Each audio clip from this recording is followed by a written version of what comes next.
ल फेरि पनि अर्को रेसिपी आएको छ हाम्रो चाहिँ मटन पुलाउको। ल हेर्नुहोस् है त सबै सामानहरू यसरी फ्राई गरेर मैले चाहिँ पुरा भिडियो बनाउनु पाएको छैन क्या यसमा। अनि अहिले चाहिँ अनि देखिरहनु भएको छ के हालेँ र सबै। अनि यो के भन्छ गोलभेडा प्याज अदुवा लसुन पेस्ट। अनि यो चाहिँ सिटी हालेको मासु कि अघि सिटी हालेको कुकरमा। अनि त्यो चाहिँ भिडियो बनाउनु बिर्सेछ कि मैले। अनि यो चाहिँ यो मसला हाल्दैछु पुलाउको मसला हो, धेरै हालिनँ। यो चाहिँ कस्तो ठसक्क गनाउने खालको मसला रहेछ र थोरै मात्र हालेको हामीले चाहिँ। अनि त्यसपछि झोल यो सिटी हालेको अघि राखेको झोल हो। चामल जति छ त्यति नै झोल पनि त्यति नै हाल्नुपर्छ, त्यही भएर नापी हालेको हामीले चाहिँ। अनि अब रेडी हुँदैछ। अब यो चाहिँ पानी नै हालिदिए रहेछ। ल चामल हाल्ने पाला हो पछिल्लो।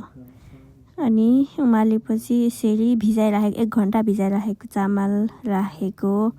त्यसपछि यसरी चलाउने। फेरि अर्को पनि थोरै बाँकी छ त्यो पनि हाल्दैछु है त नि। ल भयो यति नै हो यार।